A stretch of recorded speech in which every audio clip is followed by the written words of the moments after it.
à votre disposition. Voilà, pasteur Jean-Luc Blanc, à vous. On continue? Alors, pardon. Oui, c'est ça. Voilà, on continue. Alors, quand vous parliez la dernière fois, il y avait une des questions qui était sur la différence entre Luther et Calvin, au niveau théologique, j'entends. Et vous avez vu qu'on a déjà vu quelques petites différences, mais on va là voir des différences plus importantes peut-être lorsqu'on va parler de l'éthique. Voilà. Parce que la réforme, c'était aussi un courant, comment dire, un renouvellement, non seulement donc de la notion de salut, de la compréhension de la Bible, de la compréhension de l'Église, mais aussi la compréhension de la vie chrétienne. Et ici, donc, le courant luthérien et le courant calviniste, réformé, donc, vont diverger.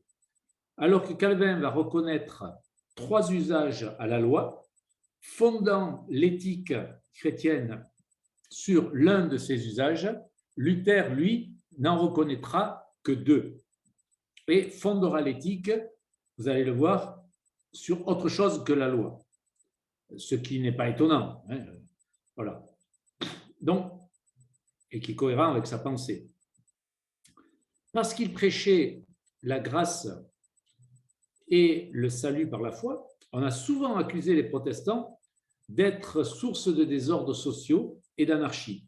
Et aujourd'hui, on dit que on entend dire assez volontiers dans certains courants catholiques ou certains courants fondamentalistes que vraiment les protestants, les réformes issus de la réforme font n'importe quoi. Alors, cela veut-il dire que libéré de toute loi, le chrétien serait finalement une sorte d'anarchiste qui pourrait se dire « je me contente d'être sauvé par Dieu, le reste m'indiffère, je peux donc passer au feu rouge, au croisement, voler, tuer, même s'il faut quelqu'un m'ennuie, etc. » Évidemment que non, vous le doutez bien qu'il y a ni Luther ni Calvin m'ont dit « mais oui, puisque vous êtes sauvé par grâce, allez-y, volez si vous voulez, faites n'importe quoi. » Non, car la loi morale existe et comme on peut le voir même dans l'Épître aux Romains, où après avoir tant insisté sur l'inefficacité et même la nocivité de la loi, Paul, il est très dur vis-à-vis de la loi, dans l'Épître aux Romains, il dit qu'elle est morte et tout ça, bref, et il y affirme curieusement, mais soyez soumis au chapitre 13, c'est au chapitre 3 à 5 surtout qu'il s'en prend à la loi, et au chapitre 13, il dit, soumettez-vous aux autorités, payez vos impôts, etc., etc. Donc, on ne peut pas accuser les protestants réformés d'être des anarchistes qui ne veulent pas payer l'impôt et tout ça. Mais cela nous indique que la loi morale n'est là que pour gérer la dimension concrète de nos existences. Comprenez? Ce n'est pas pour plaire à Dieu qu'il faut éviter de griller un stop ou un feu rouge. Mais c'est parce que la vie serait impossible si tout le monde grillait les stops et les feux rouges. Et qu'une société dans laquelle tout le monde se volerait les uns les autres serait paralysée, etc., etc. On peut développer. On peut donc envisager que ce premier usage de la loi, donc qui permet aux humains de vivre ensemble, tout simplement, on pourrait l'envisager comme étant une loi purement humaine, qui gère la dimension concrète de l'existence des hommes. L'homme vit en société, il faut des règles et des lois pour éviter que ceux qui sont encore très loin de l'amour évangélique ne nuisent aux autres de façon trop brutale. Voilà ce qu'il nous disait le formateur. Et toutes les lois, regardez, dans toutes les cultures, y compris toutes les cultures africaines, il y a des lois et des règles pour vivre en société. Et quelquefois des règles très dures, très contraignantes. Elles n'ont pas besoin de fondements religieux pour ça. C'est que pour vivre en société, il faut des règles. Et Luther et Calvin reconnaissaient tous deux cet usage de la loi qu'on a appelé l'usage civil de la loi.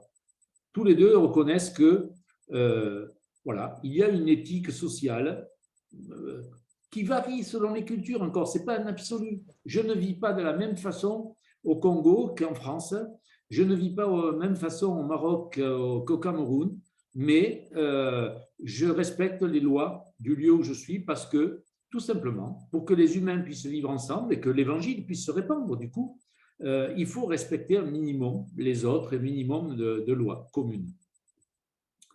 C'est l'usage civil. Mais la loi a aussi un usage théologique fondamental. C'est-à-dire qu'elle rappelle à l'homme qu'il est pécheur. Et cet aspect de la loi nous permet donc de contempler, de voir notre propre faiblesse et notre impuissance à nous élever nous-mêmes vers le salut. Et du coup, c'était l'expérience qu'a fait Luther. Il a essayé de s'élever vers le salut en respectant toutes sortes de lois au monastère et ça ne marchait pas. Et nous sommes donc dans la nécessité de crier vers Dieu, de le rechercher, d'appeler son pardon et de nous sortir de nous-mêmes, de nous projeter dans un monde spirituel. Ce n'est pas possible de nous sauver par nous-mêmes en respectant la loi. C'est ce que veut dire cet usage théologique. Et cet usage, qui est aussi appelé usage pédagogique, nous force d'une certaine manière à tourner les yeux vers Dieu plutôt que vers nous-mêmes. Et encore une fois, je répète, c'est exactement ce qu'a vécu Luther dans sa quête de salut. C'est un appel à vivre dans une logique du pardon, de l'amour et de l'adoption de Dieu. Tant qu'on est dans les œuvres, on est dans la logique de la rétribution, du c'est juste ou du c'est bien fait. Voilà, il a bien gagné, il lui arrive un malheur, ben, c'est bien fait pour lui, c'est logique, c'est normal. Et c'est pourquoi donc la confession des péchés est indispensable à toute vie spirituelle et occupe une place centrale dans la liturgie des cultes réformés. Et il est bon de reconnaître avec Paul que même quand je veux faire le bien, dit-il dans l'Épître aux Romains, je fais le mal que je ne veux pas. Je ne peux pas être parfait, je ne peux pas faire que le bien, et donc j'ai besoin en permanence de demander pardon. Et ça, il ne faut pas l'éviter, quoi. Il ne faut pas, comment dire, on ne peut pas ne pas tenir compte de cet aspect de la loi parce que c'est incontournable pour le salut. Voilà. Donc, loi civile, loi qui nous montre qu'on ne peut pas se sauver par nous-mêmes. Luther et Calvin, Zwingli, sont tous d'accord là-dessus. Mais il y a un troisième usage de la loi. Et là, ça a été plus discuté. Luther y était très réticent. Cet usage de la loi essaie de répondre à cette question. Une fois reconnu coupable puis pardonné, quelle doit être la conduite du chrétien? Il ne doit ni rester dans la culpabilité et le légalisme, ni faire n'importe quoi sous prétexte qu'il est sauvé. Là, on est tous d'accord. Et Calvin, lui, a beaucoup insisté sur l'importance de la vie concrète dans le monde. Et il se trouve finalement une forme de loi, mais de loi divine, qui pousse à aller plus loin que la simple loi civile qui dit « ne fais pas de mal à ton prochain ». Parce que la loi civile, elle ne dit pas « fais du bien à ton prochain ». Elle dit « ne lui fais pas de mal », généralement. Ce qui est déjà pas mal. Mais, bon. Mais il existe une loi qui dit « aime ton prochain et donne à celui qui te demande ». Et Calvin, donc, avec une pensée très subtile, insiste très longuement sur le fait que cette loi, cet usage de la loi plutôt, pardon, ce troisième usage de la loi est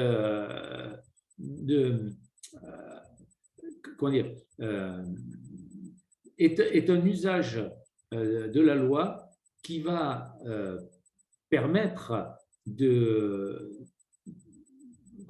vivre comme Dieu le veut et que Dieu, le chrétien doit, une fois qu'il est pardonné, faire cette prière, mais Seigneur, qu'est-ce que je dois faire? Et Dieu lui répond, ben, voilà ce que tu peux faire, ce que j'attends de toi, mais sache que je ne te juge pas sur cela. Et ça, c'est très important. Il ne faut pas trop opposer Calvin et Luther non plus. Est-ce que certains ont pensé que Calvin réinstaurait une espèce de salut par les œuvres? Là, non. Calvin, il dit, Dieu nous demande de faire un certain nombre de choses, mais une fois qu'on est sauvé, mais il ne nous juge pas sur cela. Comprenez? Dieu, que je fasse le bien ou le mal, Dieu m'aimera quand même. Et le salut ne se perd jamais. Le risque, justement, était de tomber à nouveau dans une notion de jugement sur les actes, sur le faire. Et une certaine forme de protestantisme puritain qui, issu de la pensée réformée, c'est ça qui est calviniste, a cru, c'était les Américains, ça nous est venu des Américains puritains, a cru qu'il était fondamentalement important pour l'éternité et pour le salut de vivre dans une sorte d'obéissance à une loi très rigide. Et moi, j'ai trouvé, on peut en débattre, mais j'ai trouvé dans toutes les rencontres que j'ai eues avec les églises d'Afrique que ce troisième usage de la loi était aujourd'hui à nouveau très prégnant dans les églises, la plupart des églises, et que on le retrouvait partout. Alors peut-être qu'il y a une raison conjoncturelle qui est que les églises d'Afrique étant en pleine expansion et les grandes églises, comme me l'a dit une fois un pasteur, tu comprends, on ne tient pas la Chine avec la démocratie, hein, on ne tient pas un peuple d'1,5 milliard d'habitants avec la démocratie, et on ne tient pas une église avec la théologie luthérienne. Le pasteur luthérien hein, qui me disait ça. Voilà, pour dire que bon, ce troisième usage de la loi, il arrange bien les responsables d'église pour tenir le peuple, même quand ils sont convaincus que théologiquement, ça ne tient pas bien la route.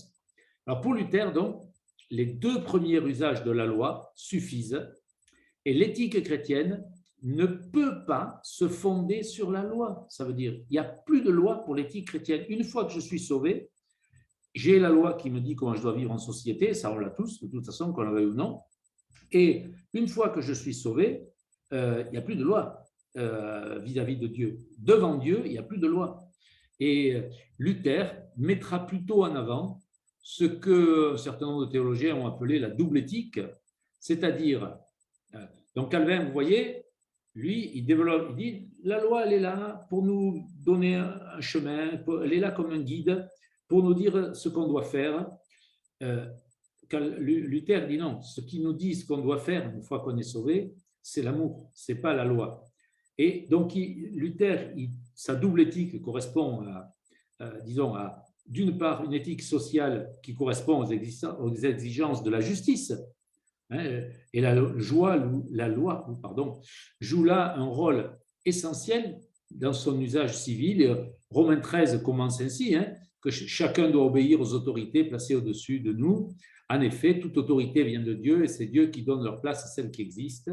Alors si quelqu'un lutte contre les autorités, il lutte contre l'ordre voulu par Dieu et ceux qui refusent de leur obéir seront condamnés. Donc voilà, ça c'est la loi de la justice en société. Luther reconnaissait tout à fait les autorités et la loi absolument nécessaire d'un pays. Voilà. Et c'est au nom de ça qu'il a laissé condamner, vous savez, des paysans et laissé massacrer les paysans dans leur révolte, ce qui n'était pas une très bonne chose à mon sens. Et puis, dira Luther, mais ça c'est en société, mais dans l'Église, une éthique de l'amour, mais de l'amour qui excède, dépasse et déborde cette justice sociale, est la seule éthique possible en Église. C'est celle qui est décrite dans le Sermon sur la montagne, dans l'autre joue à celui qui te frappe sur une, hein, ou donne à celui qui te demande quelque chose, donne-lui le double. Ou c'est celle d'un Corinthiens 13, l'amour qui va au-delà de tout. Et c'est une éthique qui serait invivable en société, c'est évident. Personne ne va construire une société là-dessus. On ne peut pas, d'ailleurs vous les premiers, hein, si quelqu'un vous prend votre portefeuille dans une poche avec vos dirhams, vous n'allez pas lui dire « Eh, tu en as oublié dans la poche de derrière ». Non, vous allez partir en courant et vous allez aller à la police. C'est-à-dire, vous allez vous comporter dans le cadre d'une éthique de la justice.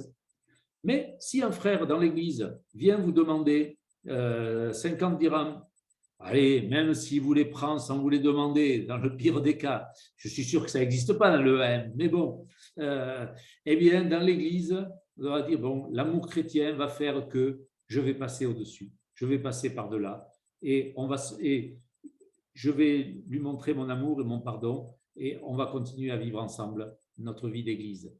Voilà. Vous comprenez cette double éthique chez Luther et cette éthique de la loi chez Calvin. Et dans le cadre de cette éthique, donc, les réformateurs ont développé… Attends, je regarde, il y a une question là sur le chat, je regarde d'abord ce qu'elle est.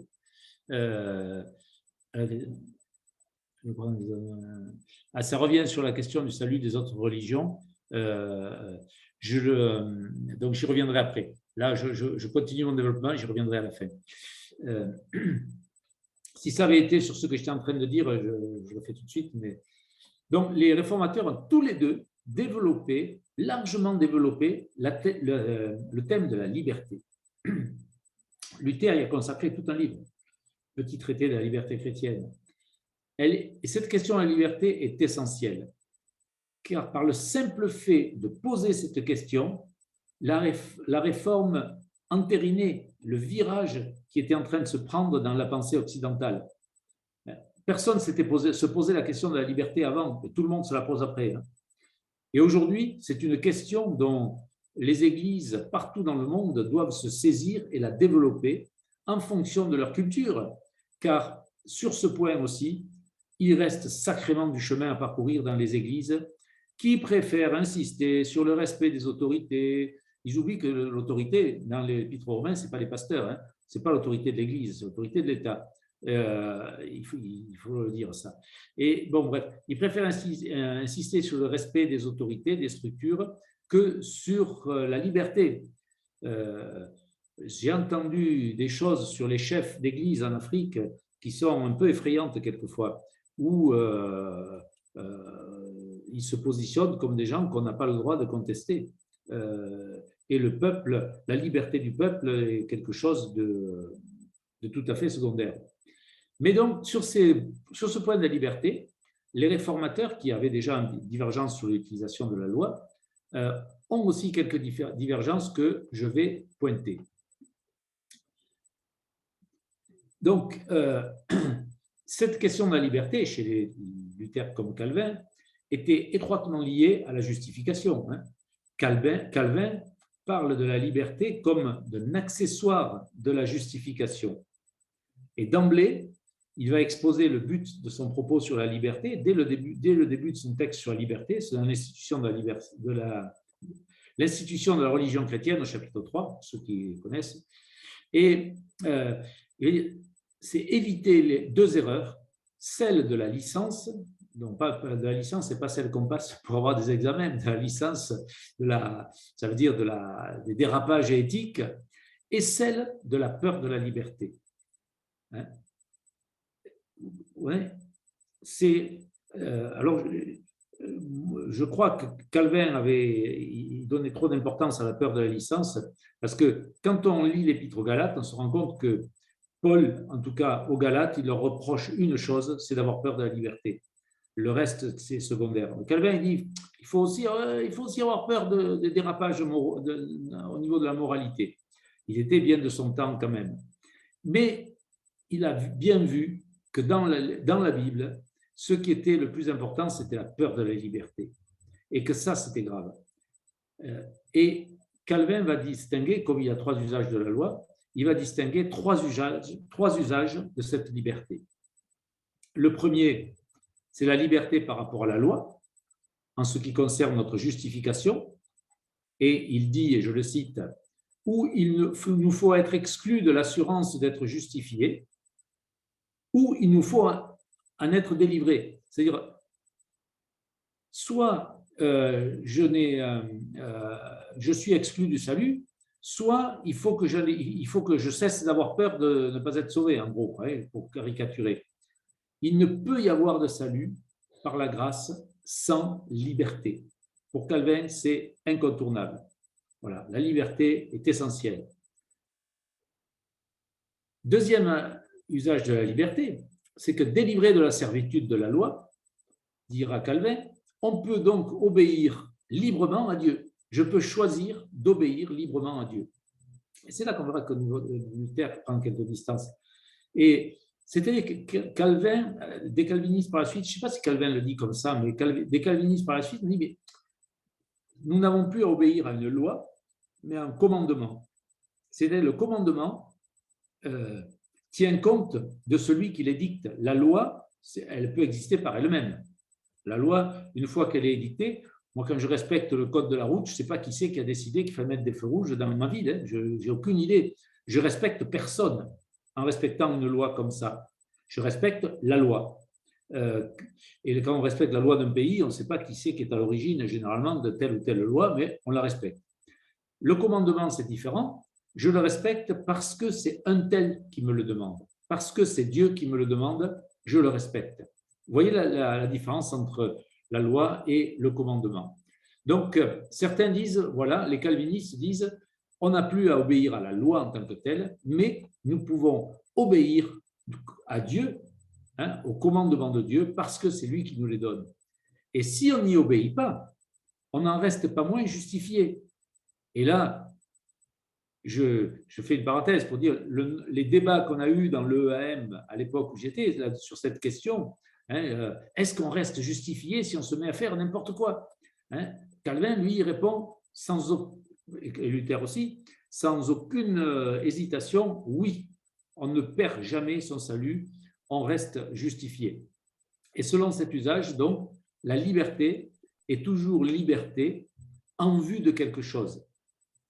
Et ce qui va importer pour Calvin, c'est la finalité de la liberté. Pourquoi est-ce que je suis libre? C'est pour pouvoir faire mieux ce que je fais, me l'approprier pleinement, en être pleinement responsable. Si je vais faire des choses pour l'Église, ce n'est pas parce que j'ai peur de Dieu, ou c'est parce que, ou d'un jugement quelconque, c'est parce que j'ai envie de le faire vraiment pour faire plaisir à mes frères et sœurs et à Dieu.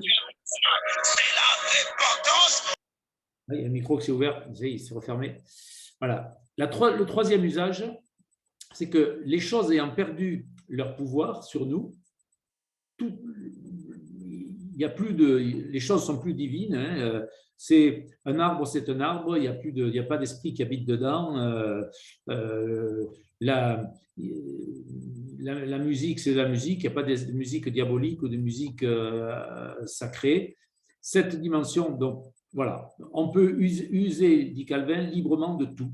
Et cette dimension de la liberté lui apparaît tellement importante qu'il écrit ceci: si la connaissance de cette liberté nous fait défaut, nos consciences n'auront jamais de repos et sans fin seront en superstition. Donc pour lui, c'était de la superstition de croire qu'il y a des esprits ou des esprits dans les choses et qu'il faudra en avoir peur.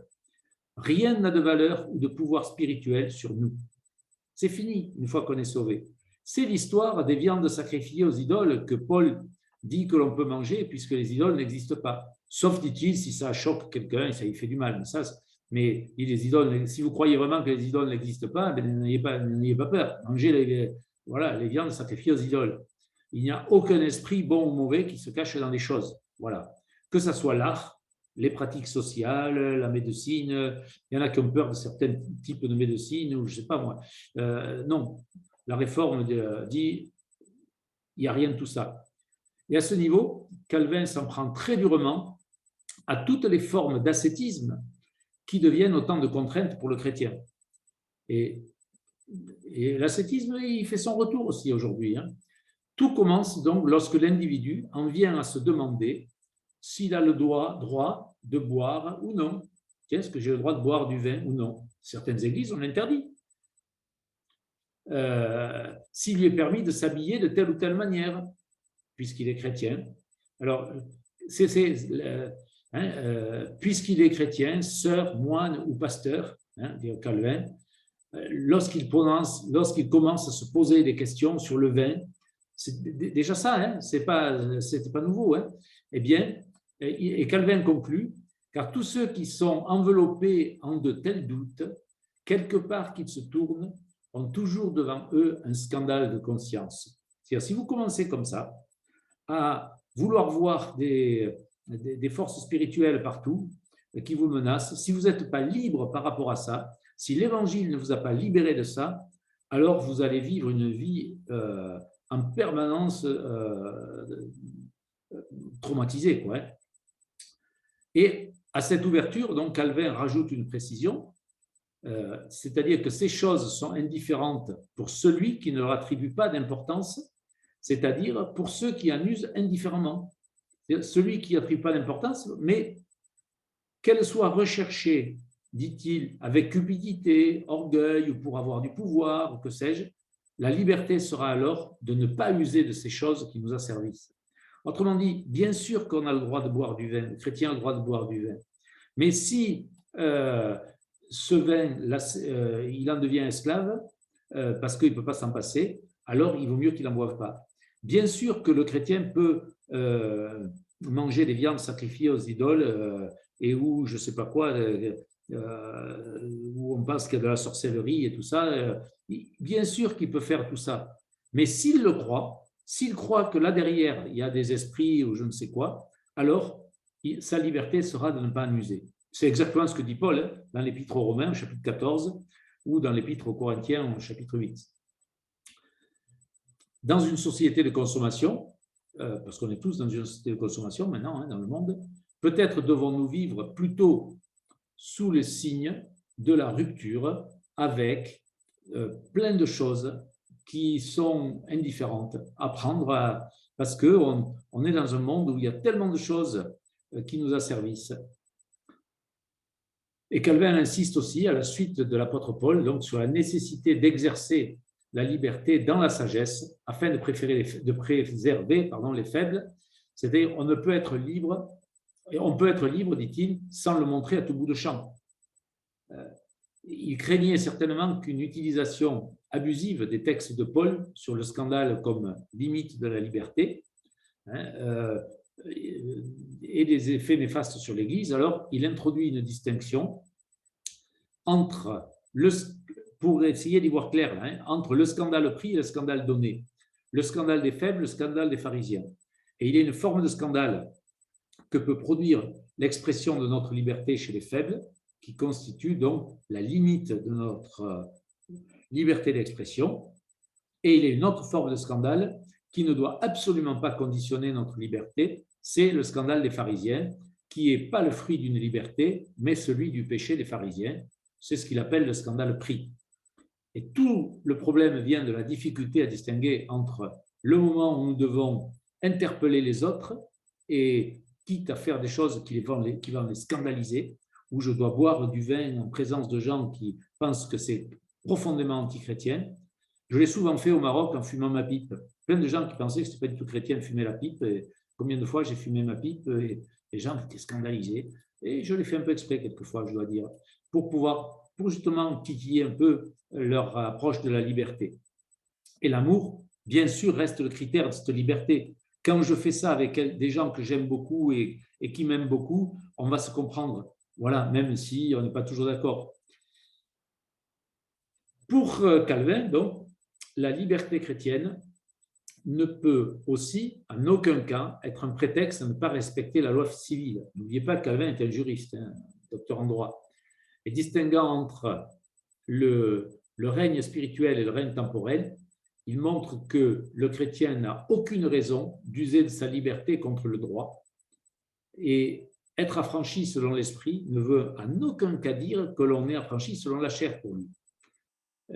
La conscience est censée nous dicter notre conduite en ce qui concerne les choses spirituelles et le droit en ce qui concerne la juridiction temporelle. Autrement dit, d'être chrétien ne vous empêche pas de devoir respecter les lois civiles du pays dans lequel vous êtes. Et le développement de Calvin sur la liberté, donc vous le voyez, s'inscrit dans le prolongement de sa conception de la loi. Hein, je l'ai déjà dit, aux trois usages de la loi correspondent logiquement trois usages de la liberté. Donc, à l'usage accusateur de la loi répond la liberté de celui qui se sait justifié sans elle. À l'usage civil de la loi répond la distinction entre liberté dans le règne spirituel et liberté dans le règne temporel. Au troisième usage de cette même loi répond la liberté d'obéir à Dieu en vue de faire le bien et d'obéir à un commandement et pas à la loi. Donc, ce dernier usage de la loi, comme je le disais tout à l'heure, a toujours été critiqué par Luther, qui, lui, ne le développera pas et qui ne développera pas de doctrine de l'obéissance dans la liberté en vue du bien. Voilà. Par contre, et là je viens à Luther, maintenant, Luther avance deux propositions qu'il situe dans une ligne de pensée de Paul. Je l'ai dit lentement, un chrétien est un libre seigneur, c'est comme ça qu'il introduit le traité de la liberté chrétienne. Hein. Un chrétien est un libre seigneur de toutes choses et il n'est soumis à personne. Un chrétien est un libre seigneur en toutes choses et il n'est soumis à personne, puisque Dieu l'a libéré. Hein. Mais Luther continue, comme toujours il a une pensée paradoxale. Hein. Un chrétien est un serf c'est un serviteur, hein, corvéable en toutes choses et il est soumis à tout le monde. Vous voyez ? Un chrétien est un libre seigneur en toutes choses, un chrétien est un serviteur corvéable en toutes choses, il est soumis à tout le monde. Une chose est exactement, apparemment, son contraire. On va essayer de comprendre un peu. La liberté chrétienne, pour Luther, dépend étroitement de notre condition de roi, prêtre et maître qui est celle de tous les enfants de Dieu. Aucun autre roi, aucun autre prêtre, donc pas de pouvoir politique, pas de pouvoir religieux, aucun autre maître ne peut nous imposer sa règle devant Dieu. Le fait qu'il y ait un Dieu qui soit notre roi, notre maître, etc., aucun autre ne peut imposer sa règle. Et bien entendu, Luther va se poser la question de notre liberté face aux lois bibliques. Il y a quand même quelques petites lois dans la Bible. Et Luther va dire, mais c'est la foi seule qui confère aux croyants la justice et la liberté. Le but des commandements n'est pas de borner la liberté humaine, mais de montrer à l'homme son incapacité à vivre comme Dieu le veut seulement, et de lui apprendre à désespérer. C'est ce qu'on disait tout à l'heure. Le but de la loi, c'est d'apprendre à l'homme à désespérer pour qu'il se tourne vers Dieu. Et Luther poursuit en disant, si tu veux respecter les commandements, crois, et Dieu te donnera la liberté. Vous voyez qu'on n'est pas dans le... Là, il y a une différence avec Calvin. Hein. Crois et Dieu te donnera la liberté. C'est donc la foi qui libère, et l'homme étant libre de la nécessité d'accomplir des bonnes œuvres pour acquérir le salut, il est libre par rapport aux commandements et aux lois. Et je cite encore Luther, parce que là, il faut le citer souvent. Hein. Telle est la liberté chrétienne, c'est la foi seule qui la crée, ce qui ne veut pas dire que nous puissions rester oisifs ou faire le mal, mais que nous n'avons besoin d'aucune œuvre pour nous justifier et atteindre la félicité. Voilà. Alors, si on faisait de l'exégèse biblique, on verrait que dans la Bible, il y a deux termes pour la liberté et que Luther, en fait, les deux conceptions de la liberté correspondent à deux termes grecs pour la liberté chez Luther, mais on n'a pas le temps d'approcher ça maintenant. Et la liberté spirituelle ne peut être donnée donc, que par quelque chose d'extérieur. Seule la parole de Dieu, qui nous vient de l'extérieur, bien sûr, hein, de nous, prêchée par le Christ, peut apporter cette liberté. C'est toujours dans cette extra-nonce. Hein. Et inversement, la liberté ne peut pas dépendre non plus des circonstances profanes. Et Luther dira, l'âme ne pâtit nullement si le corps porte des vêtements profanes, réside dans des lieux profanes, mange et boit, ne participe pas aux prières, au pèlerinage, etc. Autrement dit, la liberté est aussi liberté de vivre un peu comme on le veut, là. Hein? C'est porter les vêtements que je veux. Si je vais résider où je veux, je ne suis pas obligé de résider dans des monastères ou à côté des églises, comme on le faisait à l'époque. Hein? Je peux manger et boire ce que je veux. Je ne suis même pas obligé, dira Luther, pour plaire à Dieu, d'aller au culte tout le temps. Hein? C'est peut-être étonnant qu'un pasteur le dise, mais c'est ce que disait Luther. Il disait, mais tu es libéré de ça aussi. Ça ne veut pas dire qu'il ne faut pas le faire, mais tu es libéré. Dieu t'aimera autant si tu ne le fais pas. Hein?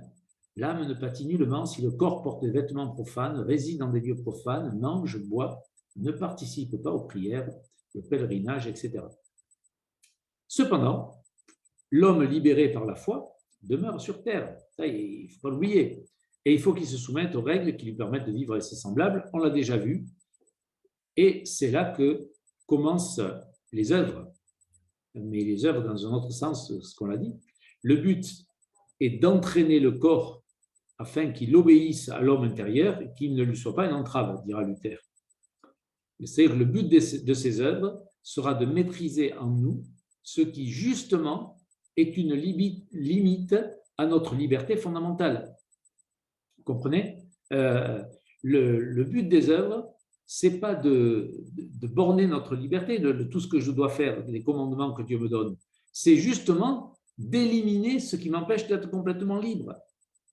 Et c'est bien ce que Paul dit aux Galates aussi. Mais vous étiez libre. Qu'est-ce qui vous a fait vivre, qui vous a fait retourner à la chair? La chair, dans l'Épître aux Galates, et chez Paul en général, c'est vivre selon la loi. C'est pas la licence, c'est pas l'abandon de la loi et de la morale. Vivre selon la chair, c'est vouloir vivre selon la loi. Et Luther, il dit non.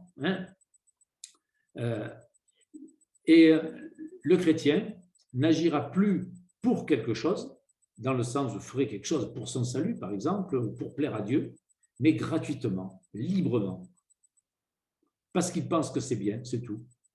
Et la liberté réside ici dans ce qui motive l'action. Vous voyez ? Je vais faire peut-être la même chose. Si je vais au culte, parce que la loi, parce que je crois que si j'y vais pas, Dieu va m'en vouloir, il vaut mieux peut-être que j'y aille pas. Que j'attende que, je sais pas, de pouvoir y aller en toute liberté, parce que j'ai compris que Dieu m'aime et que je veux vivre une relation d'amour avec lui, que je vais y aller pour cette raison-là. Donc la liberté réside ici dans ce qui motive l'action. Et en conséquence de sa conception de la loi, donc, Luther ne va pas développer le concept d'obéissance libre à la loi, comme l'a fait Calvin, et les bonnes œuvres ne seront pas pour lui, le fruit de cette obéissance, mais le fruit qui inévitablement, doit porter un homme bon et juste. C'est parce que je suis transformé que je vais porter du fruit. Voilà, vous voyez la différence entre la morale selon Calvin et la morale selon Luther. Et c'est un débat qui est toujours dans les églises protestantes, luthériennes et réformées. Et depuis, il perdure. Même si aujourd'hui, bon, bien sûr, les églises luthériennes et réformées se sont mises ensemble, et donc on va trouver, c'est beaucoup plus mélangé que ce que c'était à l'époque de la Réforme, mais n'empêche que on trouve ces courants théologiques encore aujourd'hui.